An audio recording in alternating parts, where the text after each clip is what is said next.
मामला आपके संज्ञान में लाना चाहते हैं कि आखिर दो विभाग क्या साबित करना चाहते हैं, आखिर कार्यवाही करेगा कौन।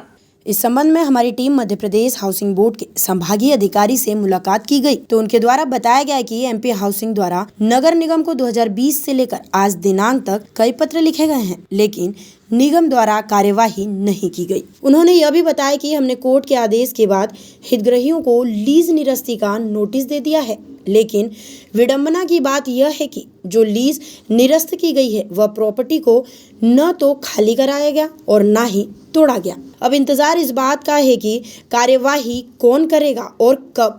आखिर दो विभागों के बीच में उच्च न्यायालय का आदेश कब तक झूलता रहेगा। यह कहना अतिशयोक्ति नहीं है कि दो विभागों की लड़ाई में तीसरा फायदा उठाकर मजे से रह रहे हैं और विभागें मलाई खा रहे हैं। LIG में जो बने हुए हैं 2020 में जो सुप्रीम कोर्ट का आदेश आया है, उसके बाद में जो अवैध निर्माण के लिए अभी तक कार्रवाई क्यों नहीं की गई?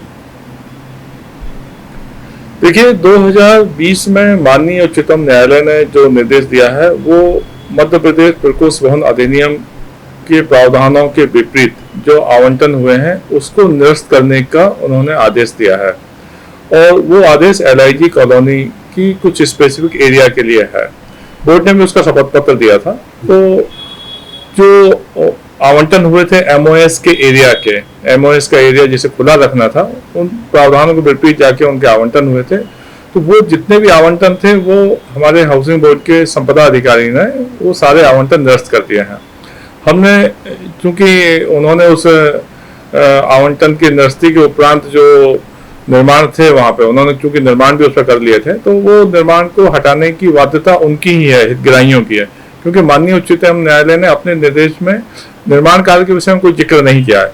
लेकिन जब उनकी लीज निरस्त हो गई है तो उनको हटाना ही पड़ेगा, अन्यथा उच्चतम न्यायालय में उनके विरुद्ध अवमानना का प्रकरण भी दर्ज हो सकता है। तो सर, ये प्रकरण जैसे काफी लंबित है और 2020 में इसका ऑर्डर आ चुका है जी। आज दिनांक तक इस पर कार्यवाही न होने का क्या कारण है?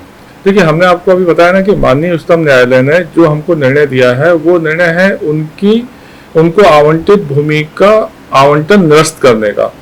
आप अगर वो निर्णय आप पढ़ेंगे तो उसमें सिर्फ इतना ही आदेश है कि उनको जो भी अनियमित रूप से भूमि आवंटित हुई है उसे आप निरस्त करते हैं।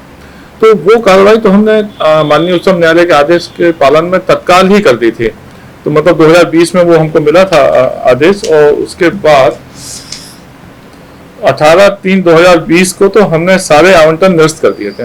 तो क्या इसमें आपने कुछ चिन्हित किया है कि अवैध निर्माण कितना हुआ है और किन किन आवंटित भूमि पर हुआ है?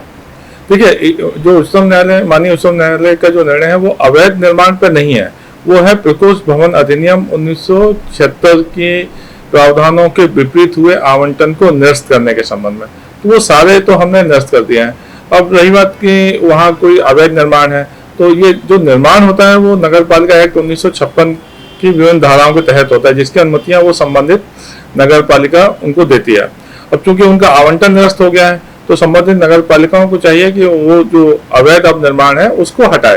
तो अवैध निर्माण अथवा इस तरह के निर्माण हटाने की शक्तियां वो नगर पालिका को है।